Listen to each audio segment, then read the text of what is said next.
एक गांव में विक्रांत नाम का व्यक्ति रहता था। वह फल बेचकर अपना गुजारा करता था। वह रोज सुबह उठकर अपने ठेले को तैयार करता और पास भागों में से ताजे फल लाकर अपने ठेले पे सजाता। फल ले लो, ताजे ताजे फल ले लो, मीठे फल ले लो, फल ले लो, ताजे ताजे फल ले लो, मीठे फल ले लो। विक्रांत अपने फलों को लेकर बहुत सतर्क रहता था।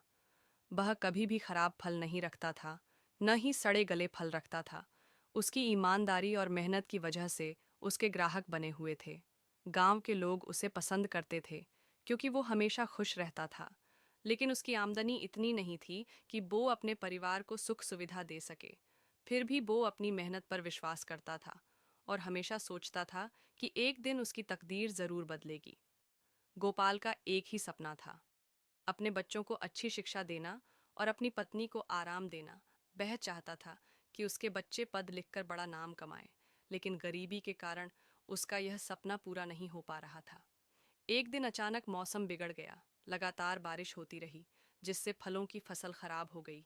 बाग मालिकों भारी नुकसान हुआ और फल मंडियों में फल बहुत महंगे हो गए। बहुत कम फल उपलब्ध हो पाए और जो थे वो इतने महंगे थे कि गांव के लोग उन्हें खरीद नहीं पा रहे थे। विक्रांत का व्यापार धीरे धीरे घटने लगा। उड्डे की आमदनी कम हो गई और घर चलाना भी मुश्किल हो गया। कई बार उसे बिना कुछ खाए सोना पड़ता, लेकिन फिर भी वह मेहनत करना नहीं छोड़ता था।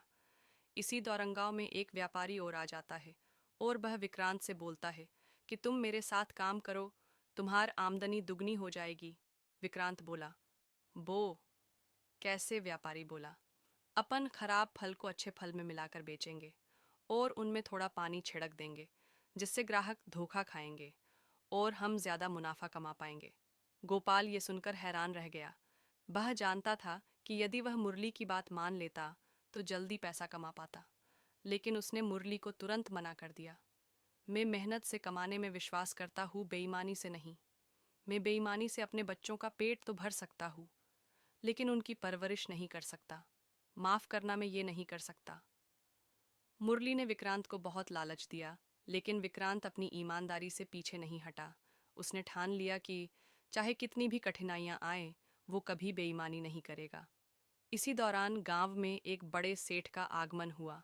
वह सेठ हर साल गांव में आया करते थे और गरीब लोगों की मदद करते थे।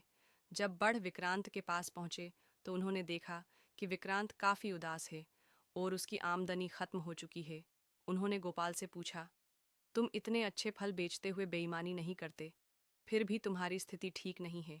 विक्रांत बोला, सेठ जी मैं ईमानदारी और मेहनत में विश्वास रखता हूँ। मुझे मालूम है कि सफलता का कोई शॉर्टकट नहीं होता। जेडीबी तक मेरे हाथ और दिल साफ है। तब तक मैं संतुष्ट हूँ। सेठ जी उसकी बातें सुनकर प्रभावित हुए। उन्होंने विक्रांत से कहा, मैं तुम्हारे जैसे ईमानदार इंसान के साथ काम करना चाहता